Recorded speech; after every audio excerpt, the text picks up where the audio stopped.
TV를 좋아하죠. TV 한번 재밌는 것에 푹 빠지면 그가 헤어나오질 못해요. 이쪽에 웃으면 복이 와요라는 프로그램 아시나요?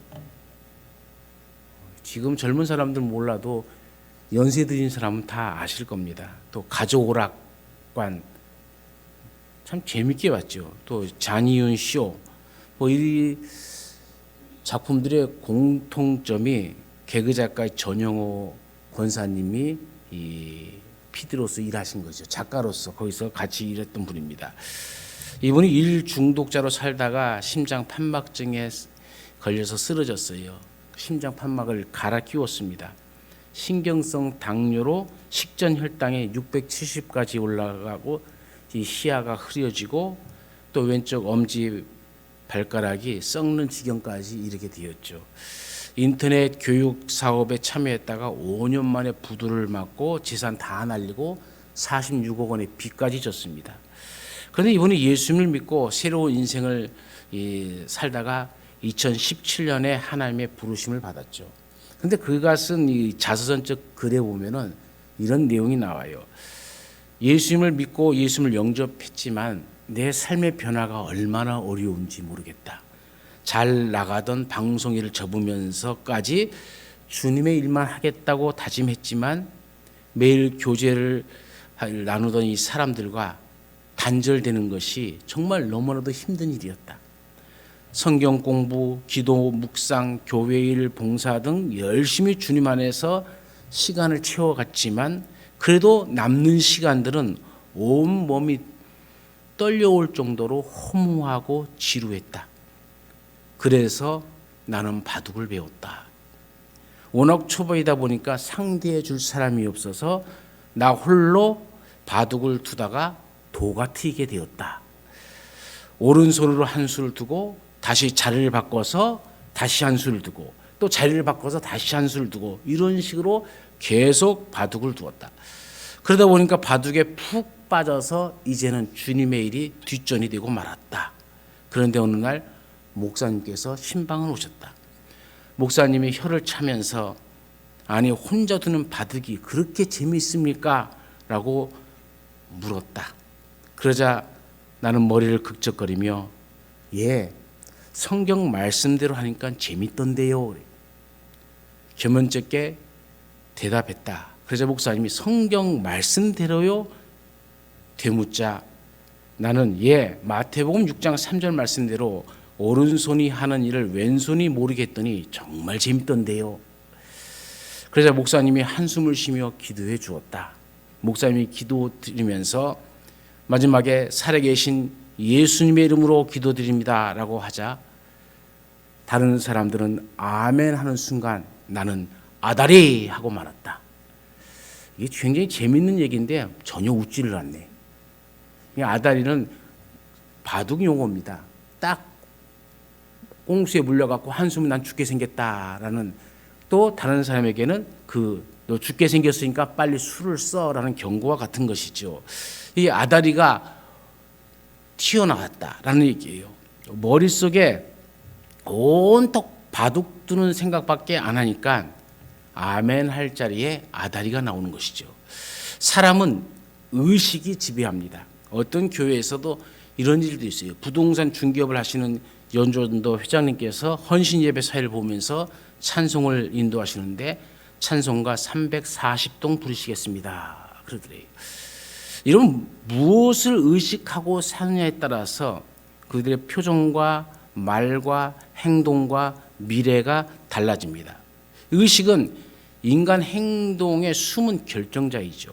학자들은 생각을 의식과 무의식으로 나누어서 말하는데 의식이란 것은 깨어있는 상태에서 자기 자신이나 또 이 사물에 대하여 인식하는 작용을 말합니다. 의식 구조에 따라 객관적 세계가 다르게 보여요. 미래를 예측도 또 목표도 계획도 결정과 선택도 어떤 의식을 가지고 사느냐에 따라서 달라진다는 겁니다. 똑같은 일을 당하지만은 어떤 의식을 가지고 있느냐에 따라서 포기할 수도 있고 도전할 수도 있고, 똑같은 말을 들어도 어떤 의식을 가지고 있느냐에 따라서 불쾌할 수도 있고 유쾌할 수도 있어요. 똑같은 제안이지만 어떤 의식을 가지느냐에 따라서 수용할 수도 있고 거절할 수도 있어요. 실패했을 때도 어떤 의식을 가지고 사느냐에 따라서 다시 일어서는 디딤돌로 만들어 갈 수가 있고, 그냥 실패에 이 자기를 거는 걸림돌로 생각하면서 살아갈 수도 있다는 겁니다. 우리는 어떤 실패의 현장에 있다 할지라도 다시 일어나야 할 하나님의 사람들입니다. 그러기 위해서는 우리가 버려야 할 의식은 어떤 것이고 또 우리가 가져야 할 의식은 어떤 것인지를 오늘 본문을 통해서 말씀을 나누고자 합니다. 첫 번째로는 결핍 의식이 아닌 은혜 의식을 가져야 됩니다. 결핍 의식은 버리고 은혜 의식을 취해야 되는 것이죠.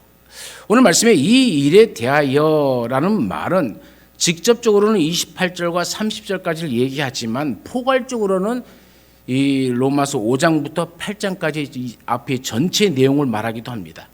즉 하나님의 사랑을 통해서 이루어진 이 구원의 역사를 말하는 것이죠. 하나님은 우리의 공로나 업적을 보고 구원해 주시는 것이 아니라 전적으로 하나님의 그 사랑과 은혜로 우리를 구원해 주었습니다. 그러니 아무도 우리를 대적할 수가 없죠. 왜 그렇습니까? 하나님이 우리를 위하시기 때문입니다. 고난 가운데, 실패 가운데, 또 가난 가운데 처한다 해도 하나님이 그 현장에 우리와 함께 하시는 줄 믿으시길 바랍니다. 우리를 떠나고 비난할 수가 있겠죠. 그러나 우리 하나님은 영원토록 우리의 실패 현장에서도 우리의 위로자가 되어 주십니다. 우리와 함께 하시는 하나님은 어떤 분이십니까? 자기 아들을 아끼지 아니하신 분이다 얘기합니다. 독생자 예수 그리스도를 우리를 위해서 아끼지 않았다는 말입니다. 또한 모든 사람을 위해서 아들을 내어 주신 분입니다. 여기에 모든 사람이 누굽니까? 하나님을 사랑하는 자, 곧 그 뜻대로 부르심을 받은 모든 자들을 이야기합니다. 또한 모든 것을 우리에게 주신 분이기도 하죠. 여러분은 이 사실을 믿습니까? 구원 자체는 물론이고 우리의 궁극적인 상황의 단계에 이르는 데 필요한 모든 것을 주시겠다고 하나님께서 약속하셨고 그 약속을 지금도 이루어 가십니다. 이것이 바로 우리가 가져야 할 의식의 전환이죠. 사람들은 실패하고 또 가난해지고 불행해지고 원치 않는 일이 일어나면은 결핍 의식을 갖게 되어집니다. 이것이 심화되어지면은 거지 근성을 갖게 되어지는 것이고요. 피해 의식을 가지게 되어지는 거죠. 여기서 벗어나지 못하면 다시 일어설 수가 없습니다. 아무리 가난해졌고 아무리 결핍되었고 아무리 피해를 받았다 해도 그곳에 우리 하나님이 계시고 예수 그리스도를 우리를 위해 주심으로 우리를 구원해 주신 하나님은 우리를 방치하시는 하나님이 아니라 우리와 함께하며 우리에게 모든 것을 주시는 하나님이심을 확실하게 보여주시는 것이죠. 믿음 생활이란 바로 이런 은혜 의식을 가지고 살아가는 겁니다. 결핍 의식이 아니라 은혜 의식을 가질 때에 어떤 좌절과 어떤 실패와 어떤 난관에서도 다시 일어날 수가 있는 것이죠. 이 의식을 바꾸기 위해서 하나님은 이스라엘 백성을 40년 동안 광야에서 훈련시켰습니다. 여러분 이스라엘 백성들을 보십시오. 조금만 부족하면 불만과 불평, 원망을 합니다. 결핍 의식의 노예가 되어진 것이죠. 피해 의식의 노예가 되어진 것이죠. 그래서 모든 일이 다 너 때문이다라고 책임을 모세에게 돌리고 또 하나님에게까지 돌리는 어리석은 일을 밥 먹듯이 합니다. 그리고는 주저앉아 버립니다. 물이 없다고, 맛이 없다고, 힘들다고 늘 불만과 불평과 원망을 하다가 살면서 광야에서 다 죽게 되어지죠. 하나님은 모세를 통해 이 의식을 바꾸기를 원했습니다. 그런데 결국 여호수아와 갈렙만 바뀌었고 다른 모든 이들은 모두 그렇게 살다가 가나안의 행복, 가나안의 만족, 가나안의 승리, 가나안의 풍요를 맛보지 못하고 죽었습니다. 우리는 은혜 의식을 가지고 살아가야 됩니다. 하나님은 우리를 방치하지 아니하시고 모든 것을 주시는 하나님이십니다. 여러분 믿습니까? 그러므로 우리 스스로가 예외를 만들어서 이것은 안 된다, 이것은 못한다라는 이 결핍 의식에 사로잡혀 있는 우리의 생각을 바꾸어야 됩니다. 피아노 치는 변호사라는 책을 쓴 박지영 변호사의 간증적 책이 있습니다. 5살 때부터 피아노를 치기 시작했어요. 얼마나 피아노를 잘 쳤는지 서울대에 합격했습니다. 그런데 서울대 합격 통지서를 받았는데 아버지가 갑자기 부도가 나기 시작합니다. 단칸방에 살면서 이제는 자기가 그렇게 애지중지하던 피아노까지 다 팔아야 될 지경에 이르렀죠. 그것으로 고난이 끝나는 것이 아니라 더 심각한 문제가 발생했어요. 이제 대학에 입학하는 만 19세 나이인데 림프암에 걸린 겁니다. 지옥 같은 항암 치료를 받기 시작합니다. 몸 안에 장기가 모두 그냥 입으로 딸려 나올 것 같은 토악질을 10시간씩 합니다. 물을 한 모금 넘기기도 힘들었고 어렵습니다. 주사바늘 하도 많이 꽂아서 혈관을 찾을 수가 없을 정도가 되어버렸고 잠만 자면 가위에 눌려서 놀랍니다. 그러나 그녀는 그때마다 기도하기 시작합니다. 기도를 하다가 안 되면은 주기도문을 외웁니다. 주기도문을 외우다가 그 한 구절 한 구절에 대한 하나님의 사랑을 깨닫기 시작합니다. 펑펑 울면서 기도하다가 하나님이 주시는 생각이 내 인생의 여정은 여기서 끝이 아니다. 나는 결코 이 암으로 죽을 사람이 아니다라는 확신이 생기기 시작합니다. 과감하게 항암 치료를 중단하고 병원에서도 경고했지만 집에서 현미와 채소와 자연식을 먹으면서 1년 동안 암세포와 싸웠습니다. 아들을 십자가에 내어놓기까지 하신 그 하나님께서 모든 은혜와 은사를 주셔서 1년 만에 암이 깨끗이 치유되어집니다. 그 후 15년 동안 감기나 타박상 등을 치료하러 병원에 간 일 외에는 림프샘 종양에 관련해서 병원을 간 적이 한 번도 없습니다.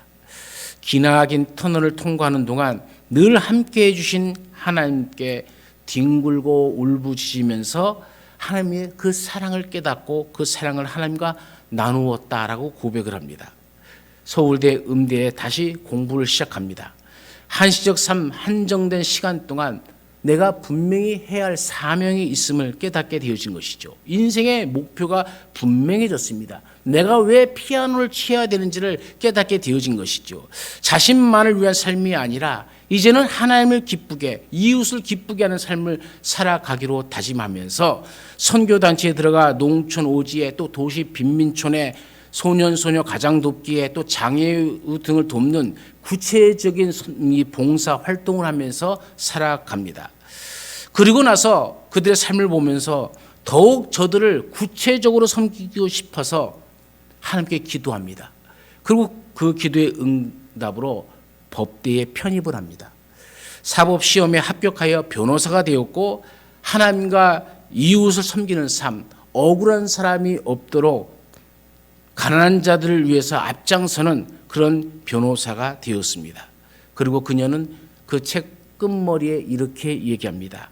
나는 예수 그리스도를 가장 잘 소개하는 사람이 되고 싶다.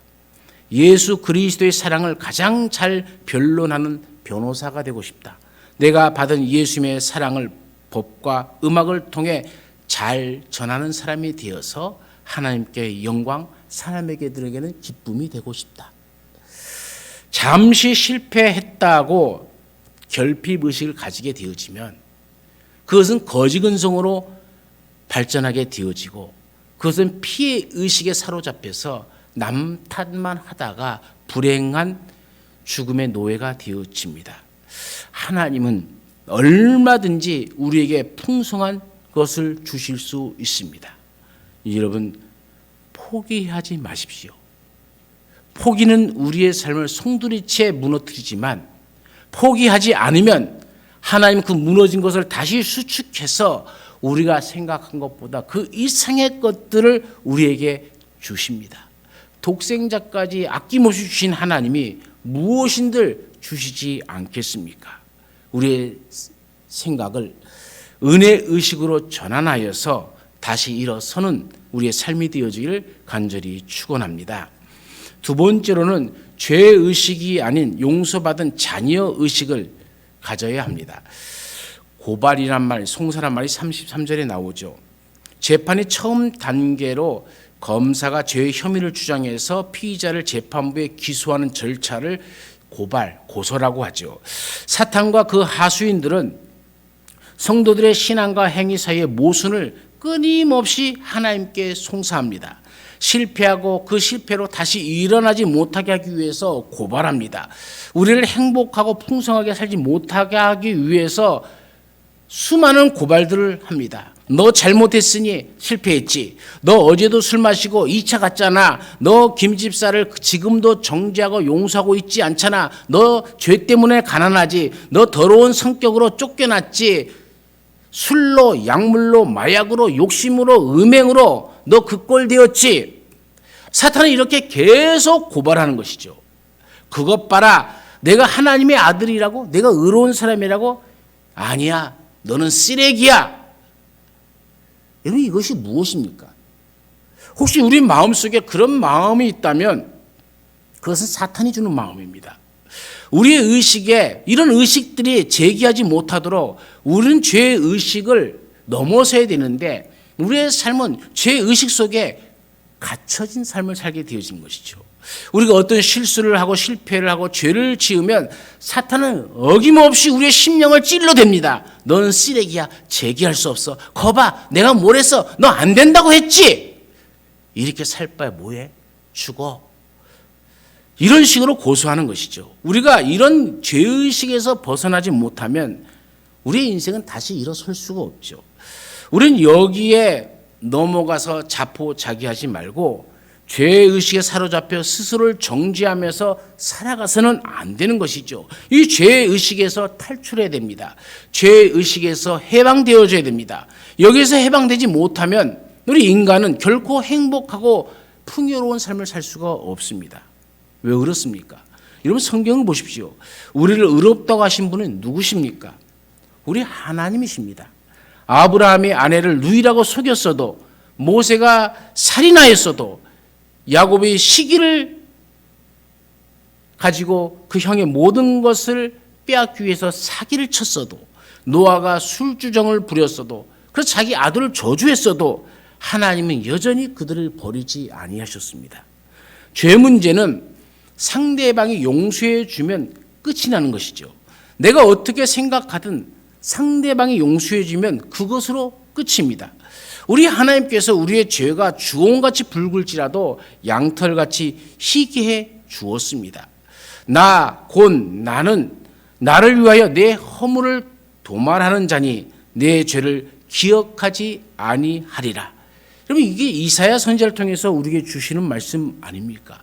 우리는 예수 그리스도의 십자가로 말미암아 이미 지옥 갈 법정에서 의롭다 선언을 받은 사람들입니다. 내 스스로 의로운 것이 아니란 얘기입니다. 하나님께서 그리스도의 십자가로 우리를 의롭게 하신 겁니다. 그러므로 우리는 법정에서 정죄를 당하지 않습니다. 오늘 34절 말씀에 보면은 하나님이 우리를 위하시면 아무도 우리를 정죄할 수 없음을 얘기합니다.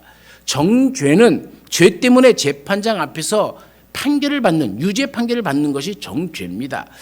그러나 우리는 결코 정죄함 받지 않습니다. 왜 그렇습니까? 첫 번째는 예수님께서 우리를 대신해서 십자가에 달려 돌아가신 것이고, 두 번째로는 우리를 의롭게 하기 위해서 예수님께서 부활하신 것이고, 세 번째는 하늘과 땅의 모든 권세를 가지시고 하나님 우편에 계신 것이고, 네 번째는 예수님은 우리를 변호하는 변호사로서 우리를 위해 중보해 주시기 때문이죠. 그래서 우리는 결코 정죄를 당하지 않습니다. 그리스도 예수 안에 있는 자들에게는 결코 정죄함이 없다라고 말씀합니다. 우리는 인생을 살다 보면 누구나 다 실수를 할 수가 있습니다. 죄악의 늪에 들어갈 수도 있습니다.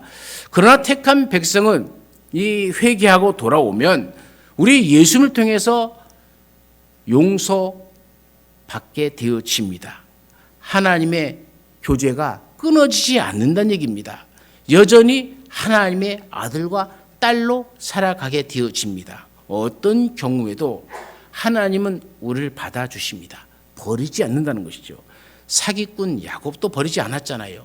탕자처럼 실패의 현장에서 죄의식에 사로잡히지 말고 하나님의 아들이라는 이 아들의식으로 전환해갖고 하나님 앞에 나오면 하나님은 어떤 죄라도 용서하시고 우리에게 다시 일어설 수 있도록 힘과 용기와 은혜를 베풀어 주실 줄로 믿습니다. 하나님이 이 구구절절한 말씀을 들어보십시오. 야곱아, 너를 창조하신 여호와께서 이제 말씀하시느니라. 이스라엘아, 너를 조성하신 이가 이제 말씀하시느니라. 너는 두려워 말라. 내가 너를 구속하였고 내가 너를 지명하여 불렀나니 너는 내 것이라. 내가 물 가운데로 지나갈 때에 내가 함께할 것이라. 강을 건널 때에 물이 너를 침몰치 못할 것이며 내가 불 가운데로 행할 때에 타지도 아니할 것이요 불꽃이 너를 사르지도 못하리니 대저 나는 여호와 내 하나님이요 이스라엘의 거룩한 자요 내 구원자임이라. 여러분 이 말씀을 믿습니까? 어떤 실패와 범죄의 현장에 우리가 혹 빠진다 할지라도 우리는 죄의식이 아니라 맞아, 나는 하나님의 아들이지, 이 생각을 가지시고 하나님 앞에 나와서 용서받고 또 하나님의 자녀로 살아가시기를 간절히 축원합니다. 세 번째로는 소외의식이 아니라 소속의식으로 살아야 합니다. 35절에는 우리를 하나님의 사랑에서 떨어지게 하는 7가지 이야기가 나오죠. 우리를 하나님으로부터 멀어지게 하고 좌절하게 하고 갈등하게 하고 근심하게 하는 것들입니다. 환난, 곤고, 핍박, 기근, 적신, 위험, 칼. 사탄은 이와 같은 엄청난 무기를 준비해서 우리를 하나님의 사랑에서 끊으려고 합니다. 우리가 하나님 안에서 행복하고 풍요로운 삶을 살지 못하도록 사탄은 항상 이것들을 가지고 위협합니다. 환난이 뭡니까? 환경을 통해서 오는 것이죠. 곤고는 외로움과 절박함과 질병입니다. 핍박은 외부적인 압력입니다. 기근은 굶주림이고 적신은 헐벗음입니다. 위험은 갖은 질교, 사고, 공갈, 협박 등을 얘기하고요. 칼은 전쟁이나 생명의 위협들을 얘기합니다. 이것으로 끝나는 것이 아니죠. 38절부터는 10가지가 더 나옵니다. 사망과 생명, 이 사망의 위기와 생명의 재난입니다. 천사들이나 권세자들이란 말은 영계 존재들 전부를 가리키는 말이고요. 현재 일이나 장래의 일은 기간적으로 모든 때를 말하는 것이고 높음이나 깊음은 공간적으로 모든 것을 말합니다. 하늘 위에 있는 세력이나 땅에 있는 세력이나 다른 아무 피조물들, 그 모든 것들을 이야기하는 것이죠. 이런 갖가지 도전 앞에서 우리 예수 그리스도를 믿는 사람들의 결론은 넉넉히 이기느니라. 믿습니까, 여러분? 이 모든 것에 우리는 쓰러지는 존재가 아니라 넉넉히 이기느니라. 이 말씀은, 이 싸움은 이미 끝났다는 얘기입니다. 이미 이긴 싸움이라는 것이죠. 누가요? 예수님이 이미 승리해 놓은 싸움이에요. 그래서 우리는 예수 그리스도를 믿으면 이 모든 것으로부터 넉넉히 이기느니라. 이 말씀이 이루어지는 겁니다. 여러분 예를 들어 보면 그런 것이죠. 축구 좋아하는 사람들은 경기를 녹화했다가 보시는 분도 있을 겁니다. 또는 재방송을 보기도 하죠. 이미 결과로 우리가 예를 들어서 일본을 4대1로 이겼다고 쳐봅시다. 녹화 경기를 보면서 이미 지난 경기를 보면서 일본이 먼저 한 골 넣었다고 절망하는 사람이 있습니까? 이미 경기의 결과는 알고 있는데 우리가 4대1로 이겼어요. 그러면 한 골이 일본이 먼저 넣었다고 우리가 성질 낼 것도 없고 그거 갖고 죽일 놈 살릴 놈 할 것도 없어요. 그저 가만히 즐기면 되는 거예요. 그러면 즐기면은 우리나라가 한 골 넣을 때마다 또다시 기쁨이 오고 또다시 기쁨이 오고 그래서 4대1로 경기가 딱 끝나는 보면서 잘 봤다. 참 멋있게 경기하네. 그럴 것 아닙니까? 우리가 영적 전쟁에서 이미 이긴 싸움을 하는 겁니다. 우리는 도전해서 싸우고자 해갖고 우리가 실패하면 어떻게 하냐 두려워할 것 없다는 거예요. 이미 승리를 따놓은 겁니다. 우리가 실패하면 늘 찾아오는 것이 나 혼자밖에 없구나. 아무도 나를 도와주지 않는구나 라는 생각이에요. 소외의식입니다.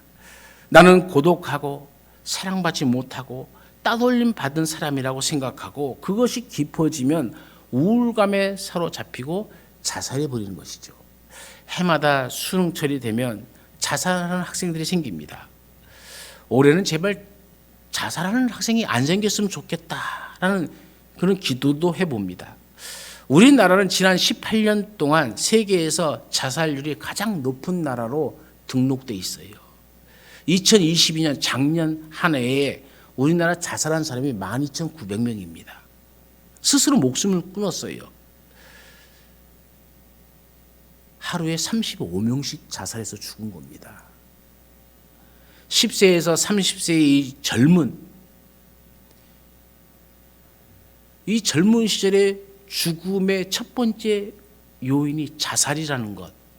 그게 너무나도 가슴 아프지 않습니까?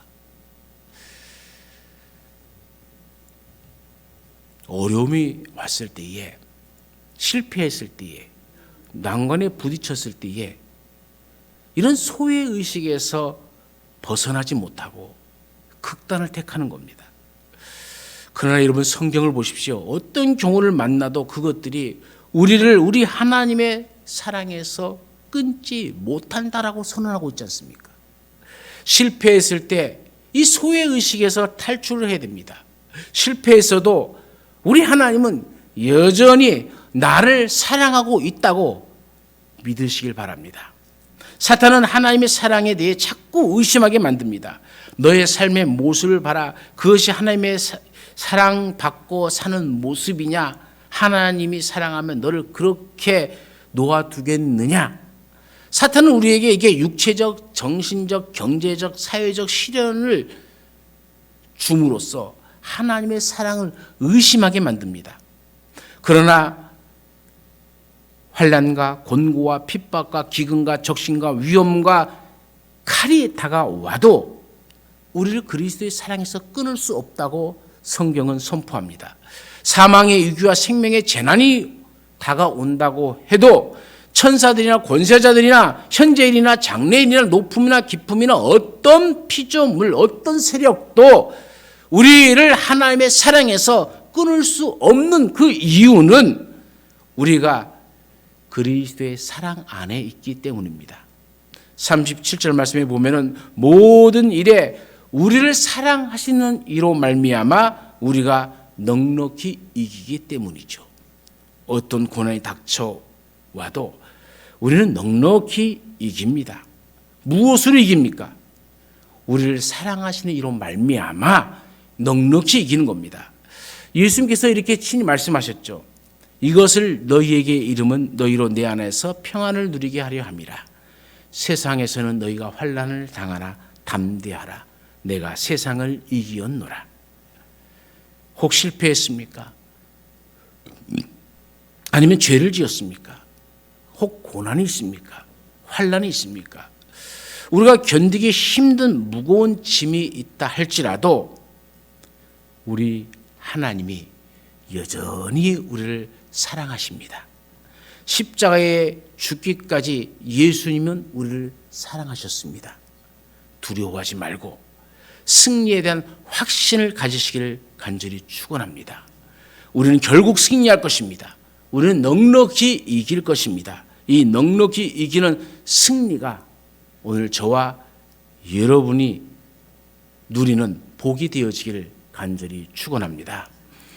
오늘 말씀을 생각하시면서 잠시 통성으로 기도합니다. 우리는 어떤 생각을 가지고 이 세상을 살아가고 있는지, 하나님의 은혜 속에 살아가고 있는지, 하나님의 자녀라는 이 확실한 믿음이 있는지, 그리고 나는 하나님께 속해 있음을 깨닫고 살아가고 있는지, 아니면 눈에 보이는 것만 쫓다가 그것으로 인해서 기분이 좋아졌다, 나빠졌다, 실망했다, 낭망했다, 중래, 산에 하고 있는 모습은 아닌지. 아버지요, 우리의 부정적인 생각들을 버리고 이제는 하나님의 은혜 속에 또 하나님의 자녀로서 하나님 나라에 속한 자로서 이 세상을 살아가는 내가 되게 하옵소서. 잠시 통성으로 기도합니다. 오 거룩하신 하나님 아버지, 주의 은혜와 사랑 언제나 우리와 함께하였습니다. 그러나 우리는 그 사랑을 벗어버리고 늘 살아가면서 하나님을 의식하지 못하고 내가 스스로 결단하고 내 스스로 결정함으로 많은 실패와 또 많은 억울함과 많은 아픔도 당하였습니다. 그러나 이제는 주님 앞에 서서 우리가 하나님의 자녀로서 어떻게 살아가야 되는지를 깨닫습니다. 하나님이 주신 그 은혜를 은혜로 받을 수 있는 자녀, 또한 하나님의 자녀라는 이 확신을 가지고 이 세상을 담대히 나아갈 수 있는 자녀로서 살게 하옵소서. 하나님께서 이 모든 것을 넉넉히 이기게 해주신다 했사오니 이 믿음으로 나는 하나님 나라에 속한 자녀로서의 이 믿음을 가지고 이 세상을 넉넉히 이기는 삶을 살아가게 하여 주옵소서. 오늘 현실은 비록 세상이 보기에 좋지 않은 모습일지 모릅니다. 그러나 이미 하나님께서 내게 승리를 예배해 놓으신 줄로 믿습니다. 그 모든 복을 예배해 놓으셨습니다. 우리가 이 잘못된 의식을 벗어버리고 오직 하나님께서 우리에게 원하시는 그 기쁨을 따라, 그 즐거움을 따라, 그 영광을 위해서 살아가는 자녀들이 되어서 이 모든 것들을 우리의 삶을 살아가는 동안 누리게 하옵소서.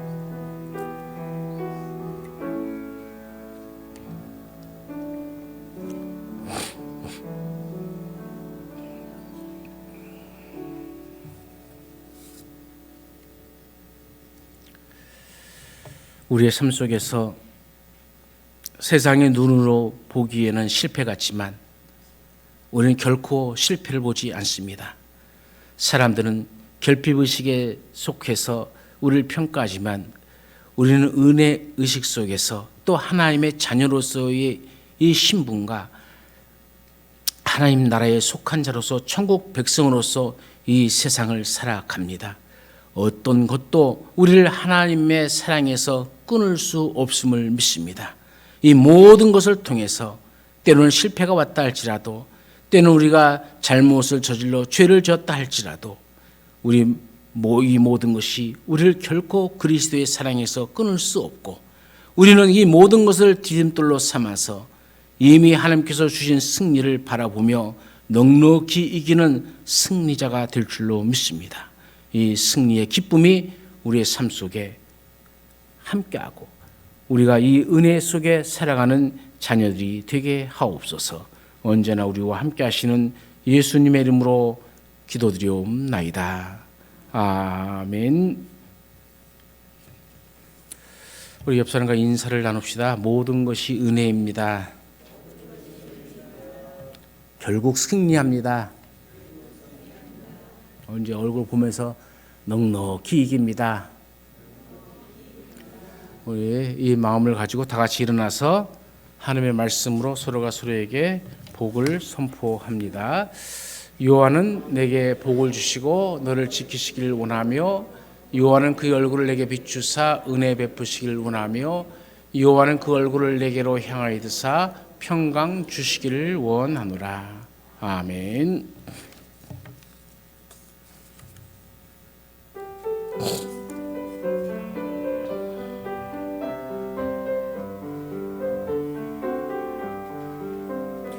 여기에 모인 우리 주의 은총 받은 자여라. 주께서 이 자리에 함께 계심을 아노라. 언제나 주님만을 찬양하며 따라가리니, 시험을 당할 때도 함께 계심을 믿노라. 이 믿음 더욱 굳세라. 주가 지켜주신다. 어두운 밤에도 주의 밝은 빛 인도하여 주신다. 십자가에 달려 죽으심으로 우리를 하나님의 자녀로 삼아주신 예수 그리스도의 한량없는 은혜와 독생자 예수님을 십자가에 내놓으시기까지 우리를 사랑하신 영원하신 하나님의 사랑하심과 우리에게 그리스도의 은혜를 깨닫게 하시고 하나님의 자녀임을 확신시키시며 영원히 하나님 안에 속한 자로 살아가도록 도우시는 성령님의 교통하시는 역사와 도우심의 은총이 말씀을 듣고 마음속에 다짐하며 삶의 현장으로 나아가는 주의 자녀들과 이 나라와 민족과 주께서 세우신 모든 교회와 우리 현곡교회 위에 이제와 영원토록 함께 있을지어다. 아멘.